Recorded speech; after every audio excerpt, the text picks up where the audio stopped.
Hari Om. Swagatam to this another class of Ola.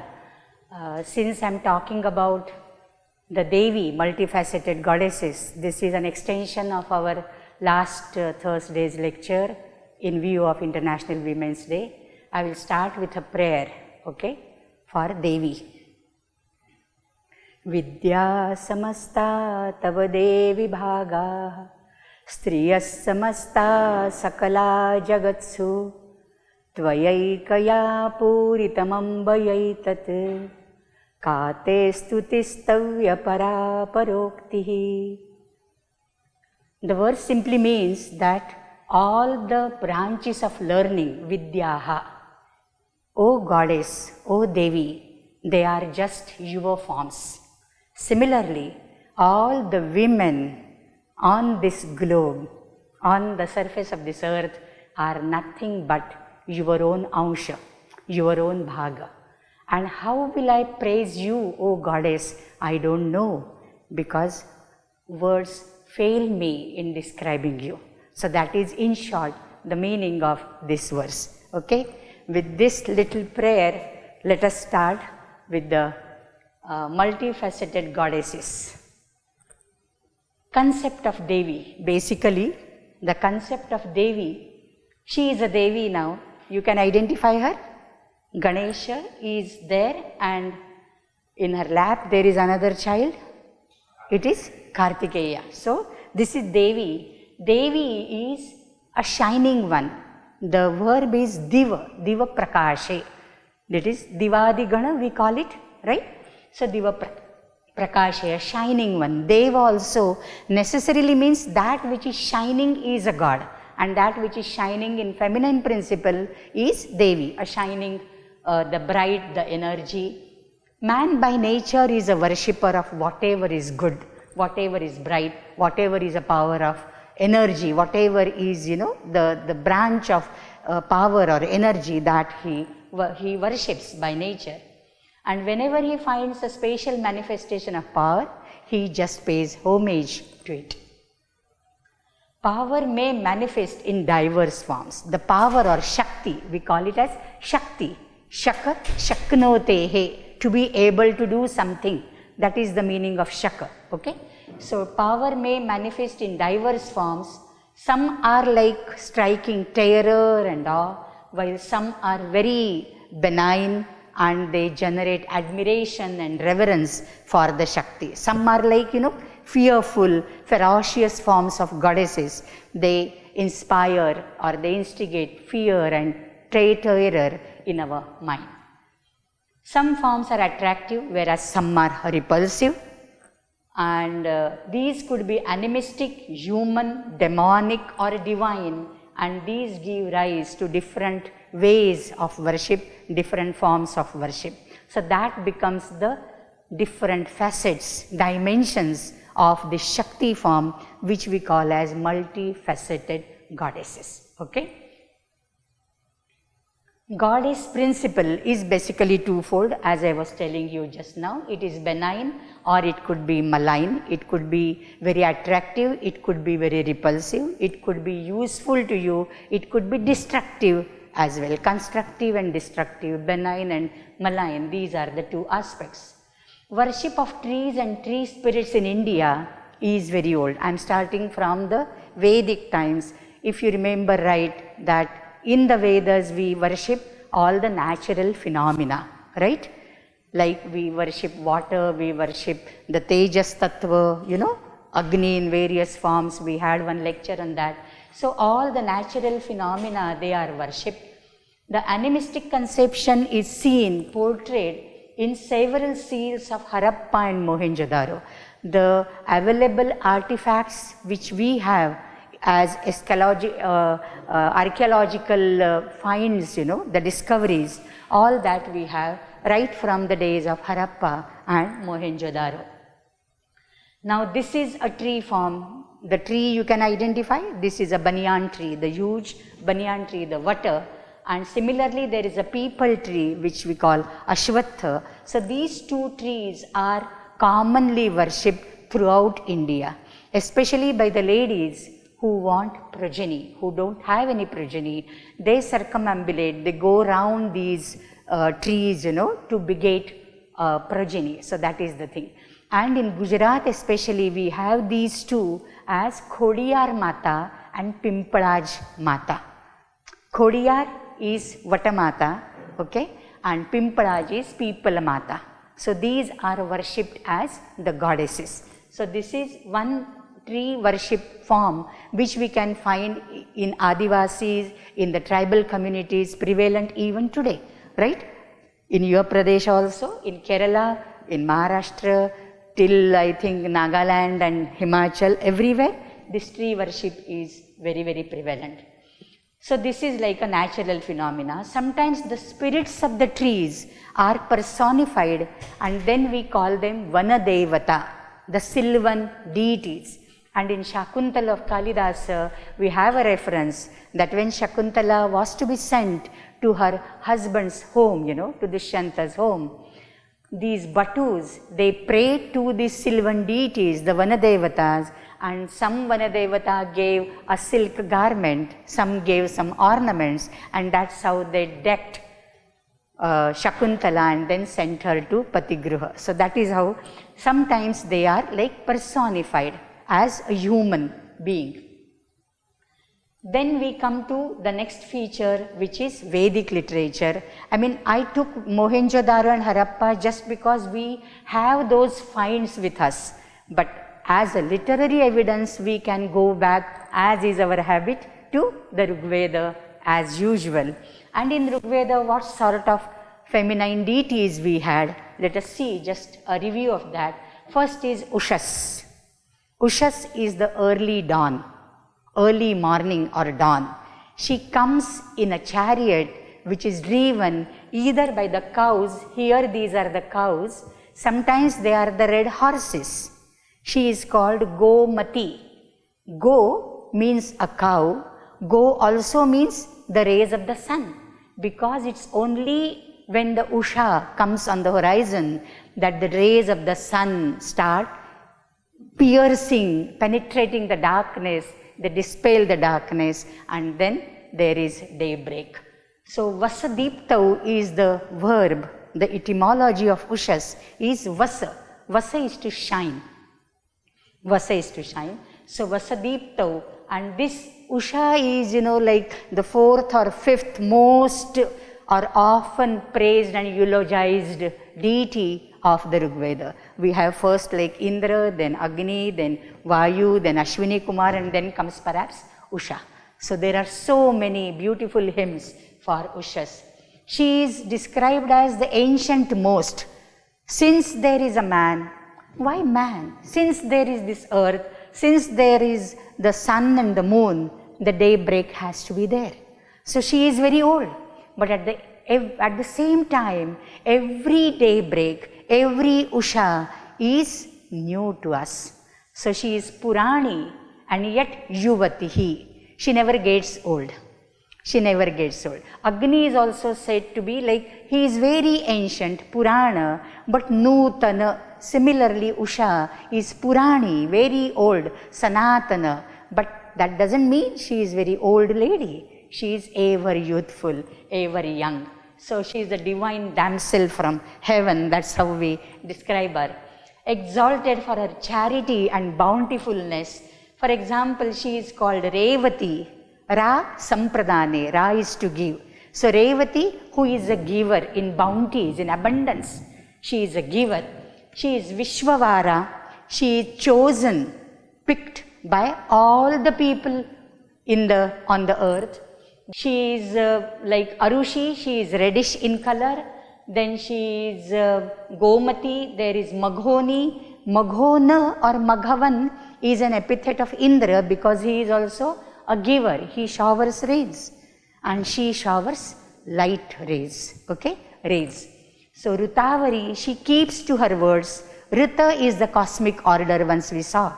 She keeps the order. So every day what may come, she will be there on the horizon, whether you see her or not. If you are in the bed at the time, you won't see her, but she comes unfailingly, okay? So she is Ritavari, she is Subhaga, she is Divoduhita, she is the daughter of the heaven, and she is Arushi, reddish in color. Her chariot is drawn either by the cows or red horses. She is the sister of Ratri. Ushasa Nakta or Naktoshasa, these are the two deities, and Usha and Ratri are opposite in nature. Like Usha brings light and Ratri brings darkness. Okay, Ratri brings darkness. So now this Usha, we have the counterparts in other mythologies as well. In Greek mythology, for example, she is termed as Eos, and in the Roman mythologies, she is called as Aurora. And in the Veda, what is the description of the Usha? She is like a bathing beauty, very beautiful. All the seers, all the people are enamored by her beauty, by her lavanya. Similar is the concept of Vedic, this Roman aurora in the Roman literature, in the Roman mythology. So she is similar to this as far as loveliness is concerned. Then we come to Ratri perhaps, yes. What is this? This is a starlit night. This is a starlit night, okay.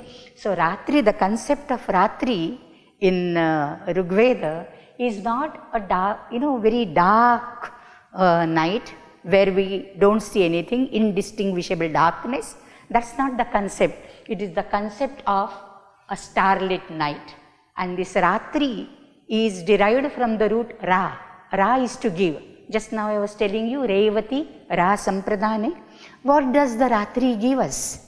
She gives us solace. She gives us rest. Not only the human beings, all the beings on this earth, she puts them to rest, and that is biological need of every being, right? And there is another etymology given in the Nirukta of Yaskacharya, where it is given, Yaskacharya says that she is the one who gives us the dewdrops. Every night you fall asleep, when you wake up in the morning, on the tiny petals of the flowers and the green leaves, there are little droplets. That is her gift to the mankind. So she is the Ratehe Avashyam Yaha, Avashyayaha Datri. It is Ratri. Ratehe Dana Karmana. She is a starlit night, not a dark night. She is the girl weaving a cloth of relaxation for all. Like sabko kambal od deti hai wo, right? There is this, I think, Rigveda 115 and 10th mandal also, there is a sukta, Ratri vasas tanute simasmai.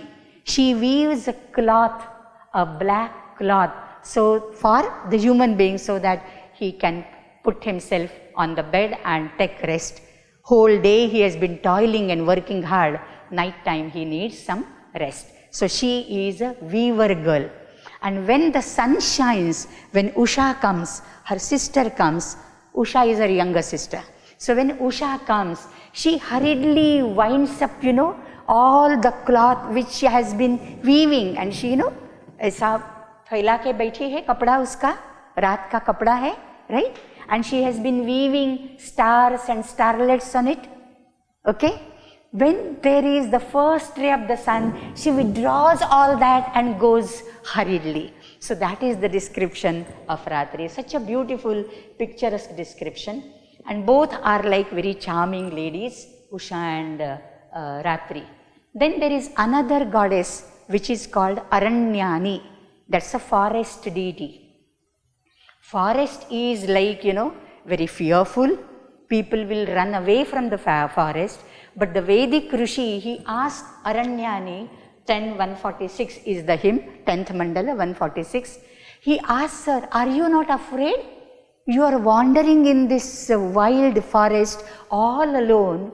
You are accompanied only by the chirping of the birds and some insects. Are you not afraid to go all alone? So she is a woman and she is like wandering in that wild forest, in the wilderness, and the rishis are worried about her safety. So that is the story. I mean, that is how they describe her. She is fragrant because there are so many herbs, so many trees, so many flowers blossoming, and therefore she is fragrant.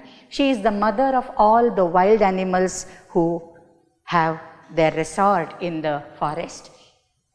She is fertile, but she is uncultivated. Because forest, the trees grow on their own. You don't have to water the trees there. It is the Parjanya. It is the rain god who waters the trees. We don't go and water the trees like we do in our garden, right? So she is not cultivated in that form. She is fertile but not cultivated. She injures none. She takes care of everybody. People can come, have fruits from the wild forest and eat. She doesn't harm anybody. She doesn't injure anybody unless someone assails her. So this is like in this modern era of deforestation, we have to take care of such verses, where the forest lady is so caring and she is appealing to human beings, to the mankind, please take care of me, I will take care of you in return. Don't harm me and don't make me harm you, okay? Then there are water goddesses. Up tattva, apaha is feminine in gender, like the other Mahabhutas, Prithvi, Ap, Tej, Vayu, Akash, Prithvi is feminine and apaha is feminine. So pure rainwater could be one form. It is the savior of mankind and animals. Without water, we can't survive. Without food, we can survive for a few days, but without water, we can't survive. And then after that pure form of water, we come to the water streams, the rivers, okay.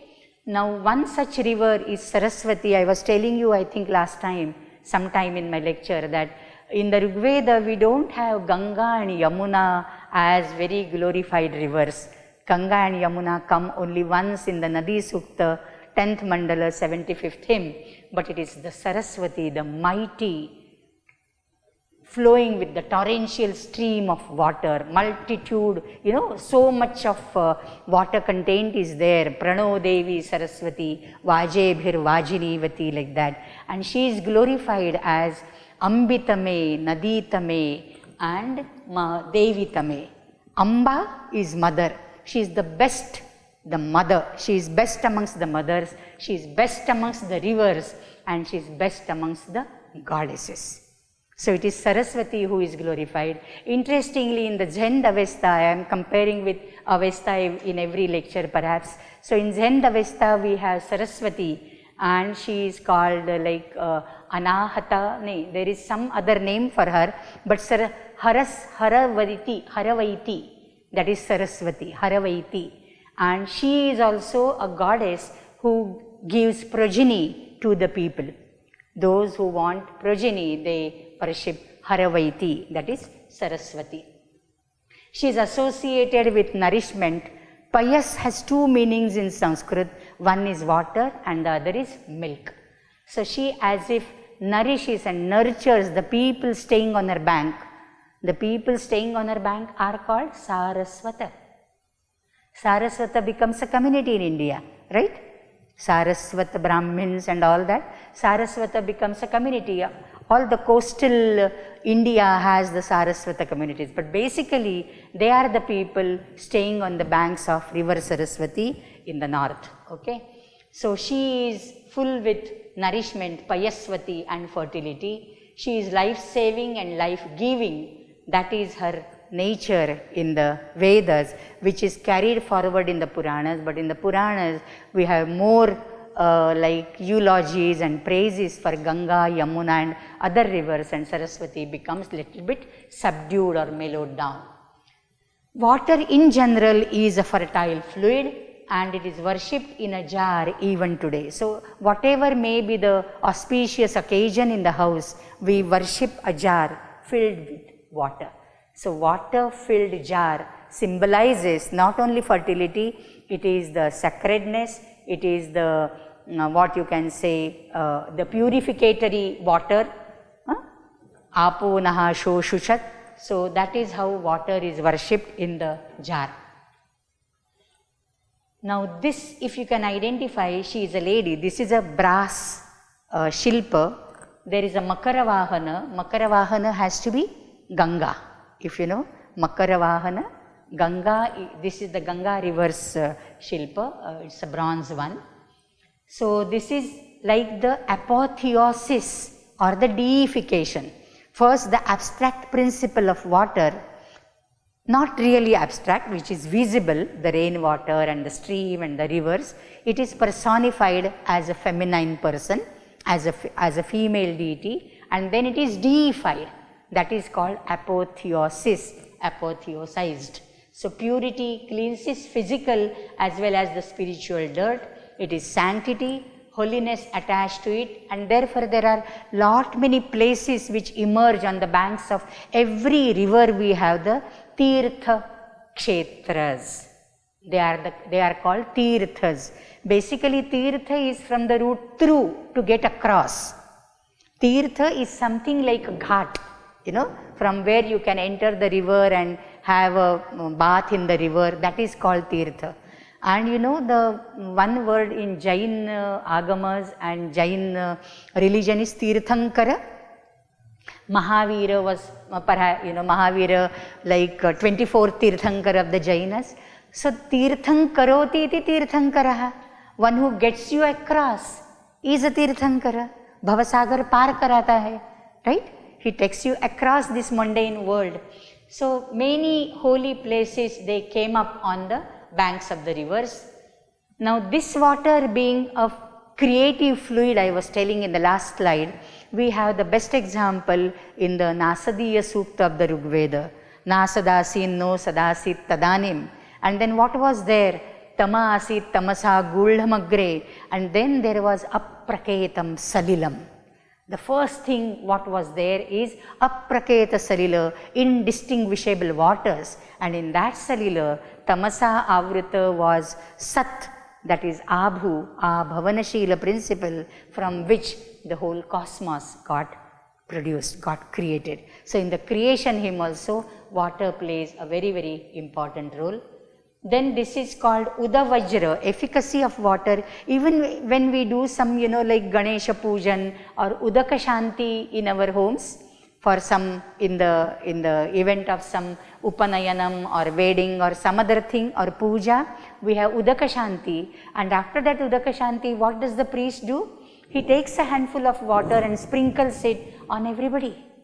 It purifies you. Even here in our Ayyappa temple, after every day's evening puja, the priest sprinkles the water, because that water which is there while you are worshipping the deity, it gains all that vibrations, of the mantrocharana, of your incantations, and becomes very full of efficacy, full of sanctity. So by sprinkling of that water, all your muller, dirt, the spiritual dirt gets washed out. Okay.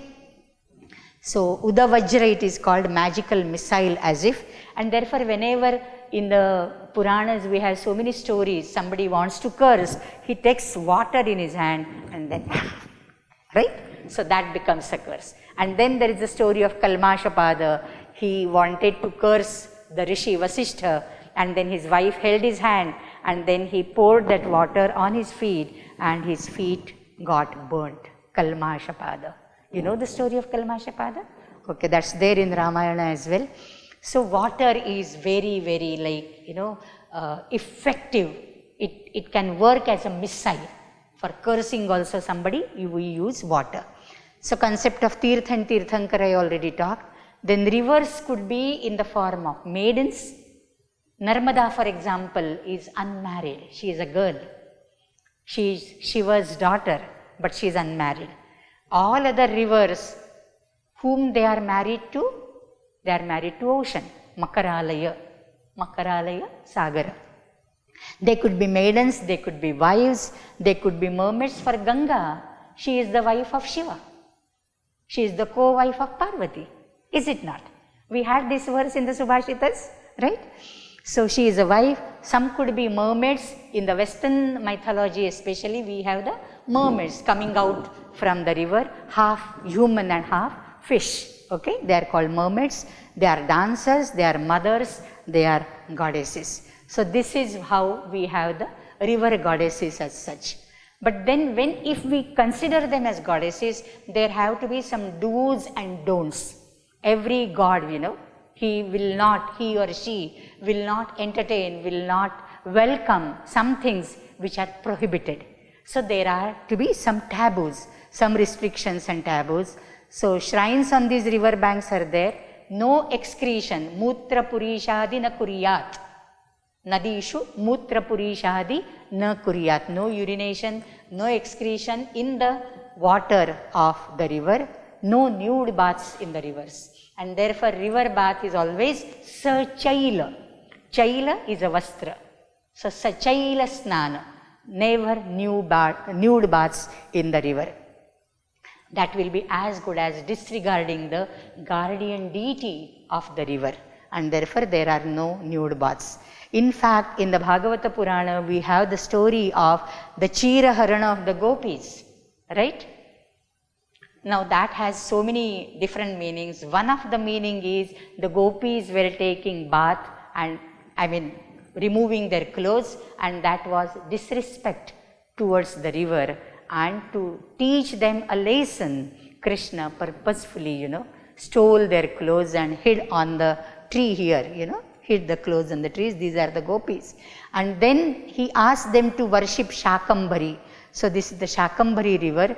She was worshipped by the gopis, and then they were dissolved of the sin which they committed by disregarding or disrespecting the water deity as such. So there are these taboos. So if you follow the rules and the regulations, then the water goddess will bless you, otherwise she will curse you.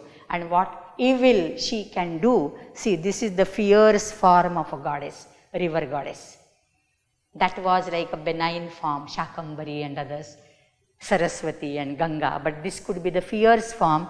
Why? Because in the rivers it is always associated with the yakshas, the nagas and the apsaras. Apsaras, that is the celestial nymphs. For example, the story of Yaksha Prashna in the Mahabharata, right? Yaksha Prashna. Why that Yaksha cursed all other Pandavas and all other Pandavas were lying there dead? Because they did not take a permission of the presiding deity Yaksha, and disregarding his questions, they just wanted to fetch water, right?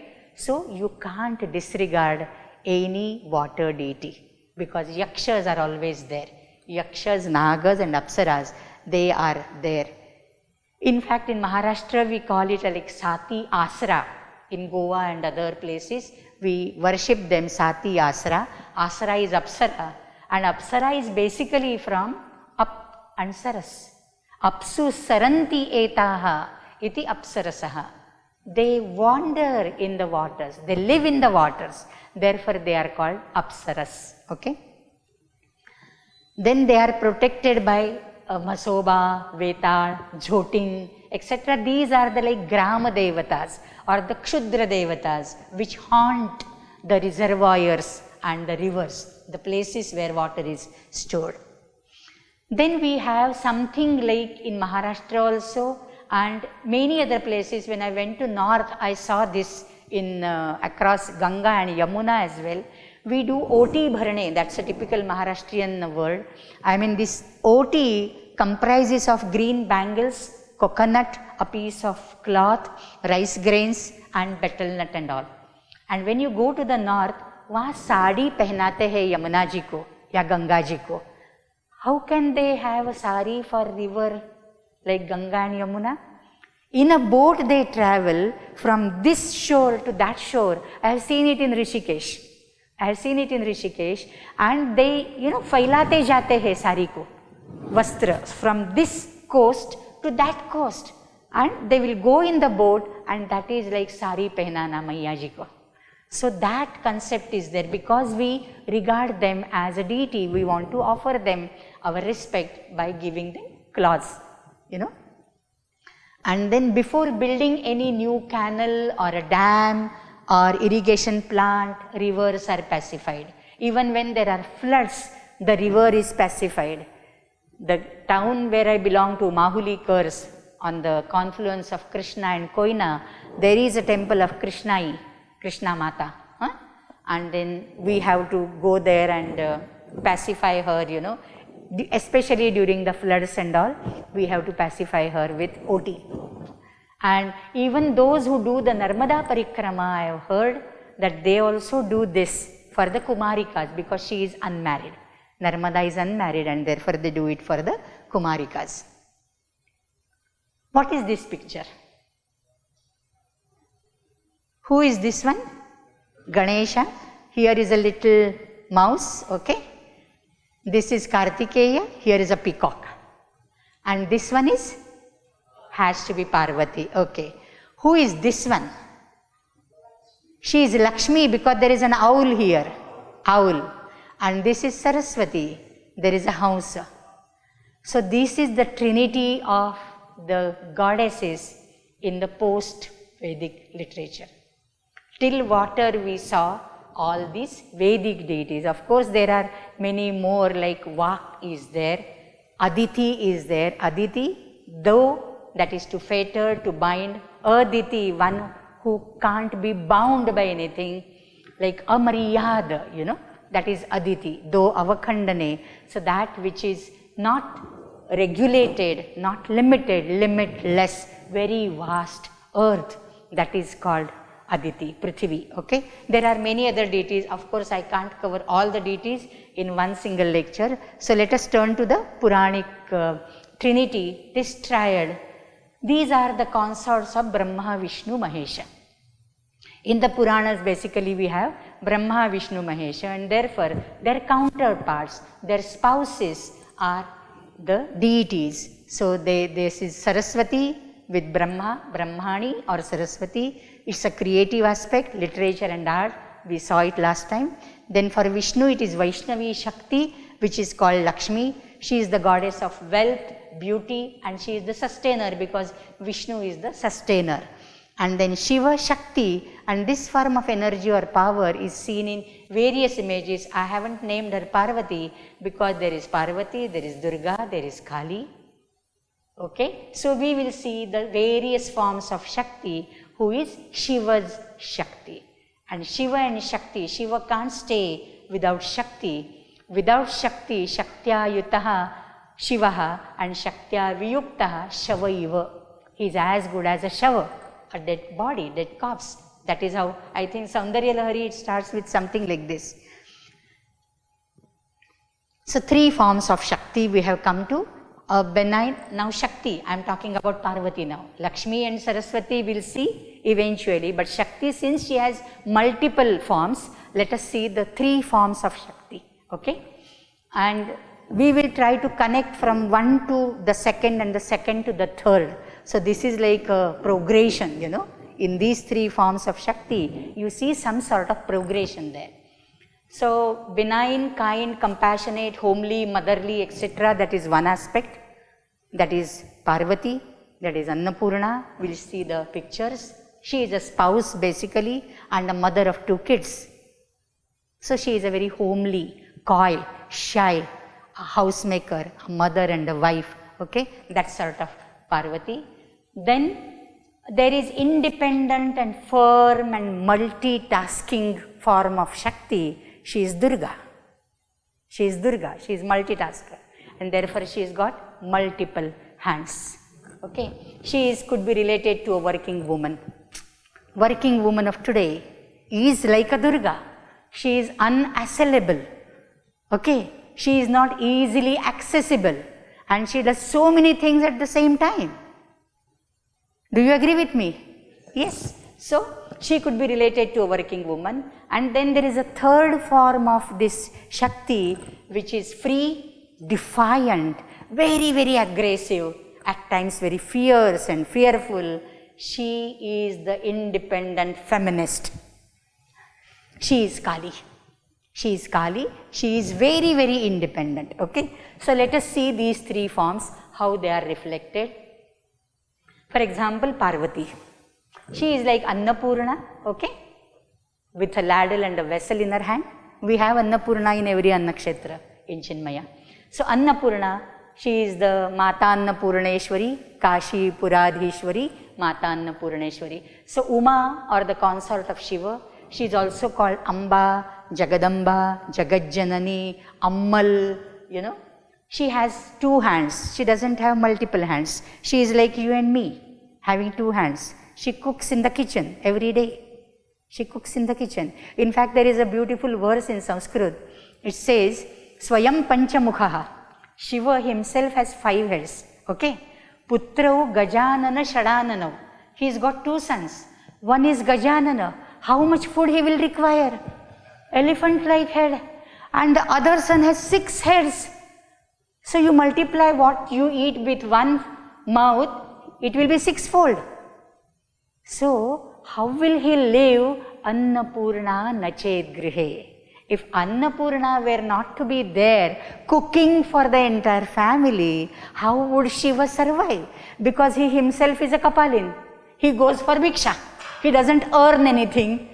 He kama ke nahi lata hai kuch. So Annapurna nachet grihe, what this Kapali will do, you know. So such beautiful verses are there. So she has only 2 hands holding a ladle and a vessel, and she is a feeder, a caretaker, a wife, a mother, you know, all that. No separate vehicle for her.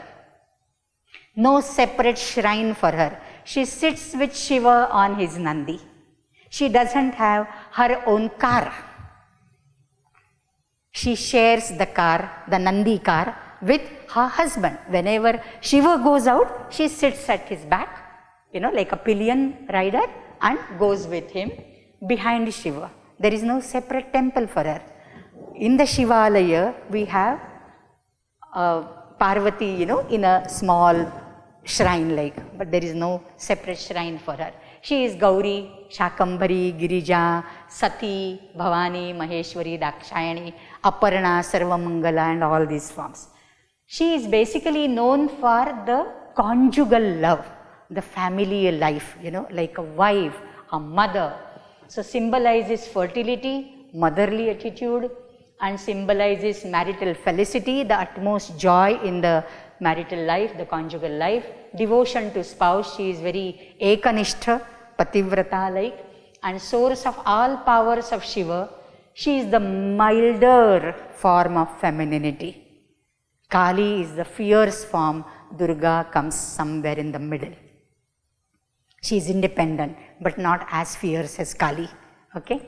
And and she is like a common housewife. She is very jealous of Ganga, who is sitting on the top of the head, right? She is very, very jealous. She is the one who tries to resolve the small fights, petty fights between her 2 kids. I told you one verse one time, you know, He Heramba Kimambaro Dishikatham. So she, like a mother, she resolving the small feuds and fights between her 2 kids. So she is an obedient disciple of Shiva. In fact, the entire Adhyatma Ramayana is told by Shiva to Parvati. The entire Ramaraksha Stotra is told by Shiva to Parvati. When she asks, what is one name by uttering which all the names of the Vishnu will be as good as uttered, and all the sins will be dissolved. And then that is Rama Rameti Rameti, Rame Rame Manorame, Sahasra Nama Tattulyam, Rama Nama Varanane. This is Shiva saying to Parvati. Okay?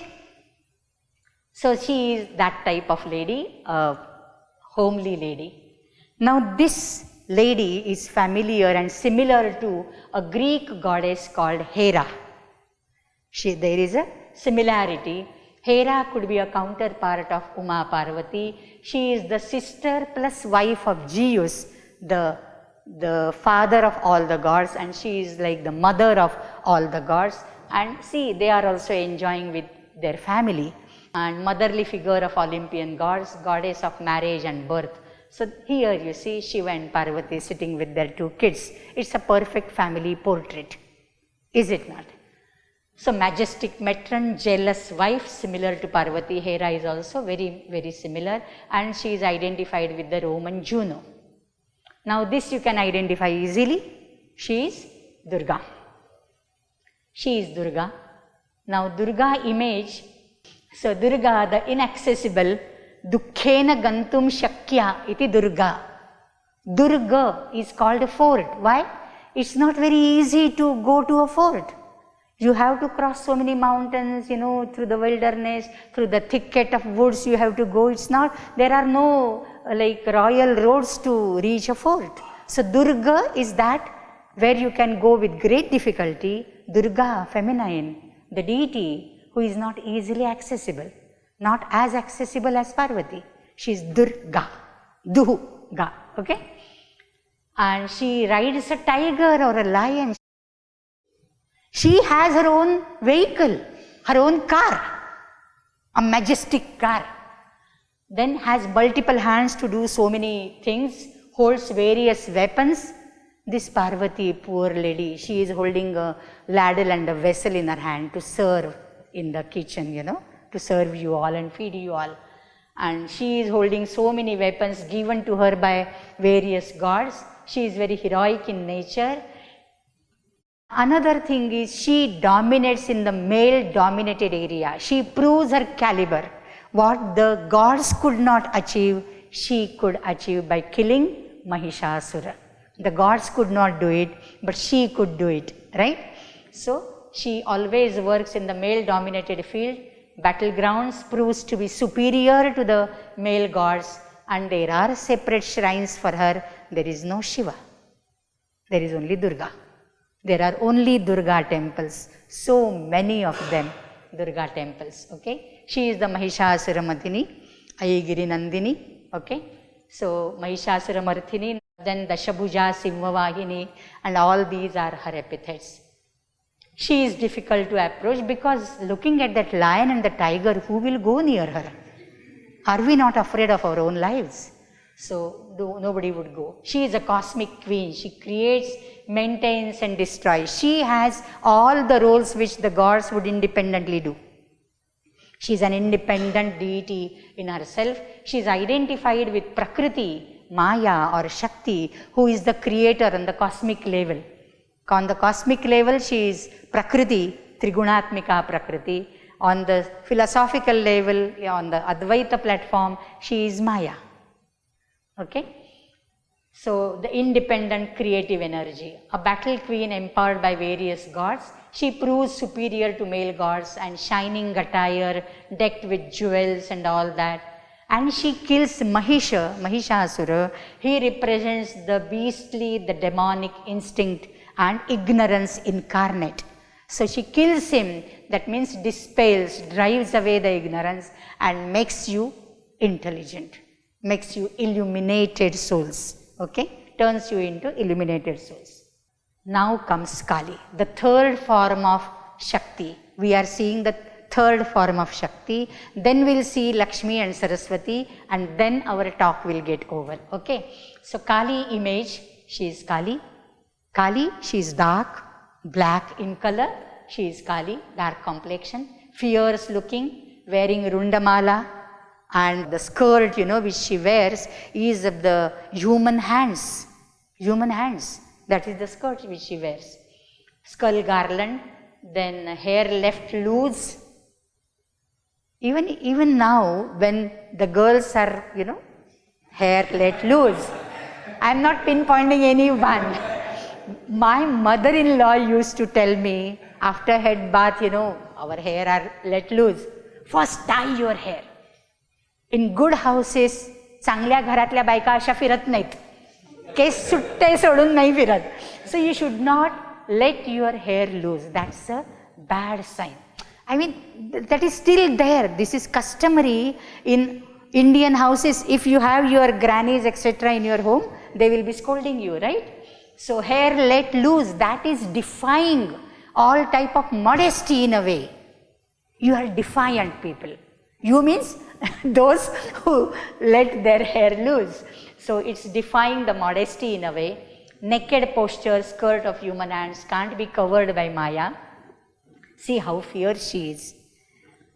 And defies tenderness and femininity. On one hand, Parvati is the mildest form of femininity. This is the most fierce form of femininity. And it is told that when Kali was so, she was red with anger, she was killing Raktabija, Chandamunda and all other demons and all that. And whosoever came on the way, she went on killing them. The gods were afraid, if this ye chalta raha, the world will come to an end. Come on now. Who will stop her? Nobody has the guts and the courage to face her. And then they sent Shiva to her. And Shiva just lay in front of her. The moment her foot touched Shiva, she calmed down. So that is this picture, Shiva is lying down. Shiva is lying down. And the moment she is the fierce with her lolling tongue and all, that sort of description we have of Kali. And the moment she touches Shiva, she becomes pacified. So she is a blood-licking goddess. So all the tantric worships, where this horrifying and blood-licking rituals are done, they are all for Kali. She is Muktakeshi, Chinnamasta, Kapalini, Bhutanayaki, Mahakali. Otherwise, Kali is one of the names of the 7 tongues of Agni. Kali, Karali, Manojava. In the Mundaka Upanishad we have that. But otherwise, Kali is this figure. Okay. Again, one more picture of Kali. Named so due to her dark complexion. And Kala also means death. And Kali becomes a feminine counterpart. So she is death in person, death impersonation. Okay. So that is how the female counterpart of time, Kala or death or Mahakala. Then a severe form of Parvati is Rat, and one of the 7 tongues of Agni I told you. And she was worshipped by Shabara and all the primitive tribes, and therefore the Adivasis or the jungle people, they would worship her more than the urbanized people. Okay. More civilized people, they would worship Parvati and Durga. But the remotest area you go, they will worship more of this wild nature of Kali. Tantric form reveals in flesh and blood sacrifice. And the benign form is from Kalika Purana. She is a loving goddess. Mahakali also could be like in Durga Saptashati, you have all the 3 forms of this Shakti. And otherwise she stands on a corpse, and that is as if not disregarding the dead body, but it is winning over the fear of death. Winning over the fear of death, that is triumph over death. So that is her another thing. And she is also related to the fertility aspect. It's not only Kali, but all these 3 forms like Parvati, Durga and this Mahakali, they are related with fertility, and fertility is associated with a kumbha, with water in it, with some mango leaves and a coconut standing on it. Normally kumbha or any kalasha represents the udara of a woman. Physically it resembles the womb of a woman, and in primitive society especially, people were burned in urns like the kumbhas, the jars, and with a belief that they will be reborn in due course of time. That was a belief, and some such urns are found in these excavations. Now there is another very famous festival in Gujarat, one of the western states of India, and that is they play Garba during Navaratri. Navaratri for 9 days. These 9 days are like the 9 months of pregnancy. So this is nothing but what you can say festival to celebrate fertility and the new creation as such, okay, new production as such. And Garba, to felicitate Amba, is actually Garbha. It is Garbha because in Garba we have a lamp lit inside, inside mati ka diya jalate hai, one diya is kept burning, and then girls go around, that pot they keep, and they go around singing some songs and dancing. That is called Garba. And they, in fact, they go from one home to another, showing that Garba, and people give them something to eat or some money, So it's very common in Gujarat, even in Mumbai where I stay in Borivali, this is very common. So girls go around a pot and all. So that is one thing. The motherhood aspect, when we are talking about fertility, The motherhood aspect is again very much highlighted. It comes through the matrukas, the 7 or the 8 matrukas, and this is impersonation of Mother Earth, and this is seen as Lajja Gauri or Aditi or Prithvi. If you just Google, you will find hundreds of shilpas, the stone relics of Lajja Gauri. And in Marathi, we have a very great scholar, Rachim Dhere, father of Aruna Dhere, who has worked extensively on Lajja Gauri. And Lajja Gauri images are found not only in India, but even outside India. So these are like the mother goddess relics, okay? And there is no head shown there. Instead of the head, there is a lotus. Lotus again is a fertility symbol. Lotus symbolizes fertility. So this is Lajja Gauri. Her creativity then turned into sexuality, and therefore her breasts, her yoni, they are, you know, like more revealed in the stone relics and all. Her rituals became mysterious and tantric. Wherever there is any new production involved, there has to be some mystery around it. It's all shrouded in mysticism, and therefore tantricism, you know, flourished, and that is the very root cause of the Shaktism, you can say, or the Vamachara in the Pashupata or the Shaiva cult, you know. So all the tantric blood and flesh rituals, they started in these rituals. So prominent breast, navel, display of yoni and all these things, and these are the architectural peculiarities of creative energy. Again, these 7 or 8 matrukas I was saying, or Durgas or Mahavidyas or the 64 Yoginis. We have a very nice temple at Jabalpur of 64 Yogini. 64 Yoginis are there, and they are the goddesses of children. In fact, when I was in Sri Lanka, I saw such mother goddesses there as well. So mother goddess concept is not restricted only in India. It's there in our neighbor Sri Lanka. It's there all over the world. Even the Greek mythology has the concept of mother goddess. And they could be like a dual nature, benevolent as well as malevolent. So both types are there for the motherhood concept. In the case of Vindhyavasini, this is again a folk and tribal element of the goddess worship, comes from the Durgama Pradesha, that is the tribal area, and it is called Vindhyavasini, Saptashrungi, Vanichi. This culture, you know, I mean, they worship this goddess. There is no body to this. There are only eyes. There is only mukhauta, what we call. In Marathi we say only mukhauta, only the face. There is not the entire body. And that is very, very like, you know, in an animistic form, sometimes a very fierce, demonic form also. And this was the tribal deity.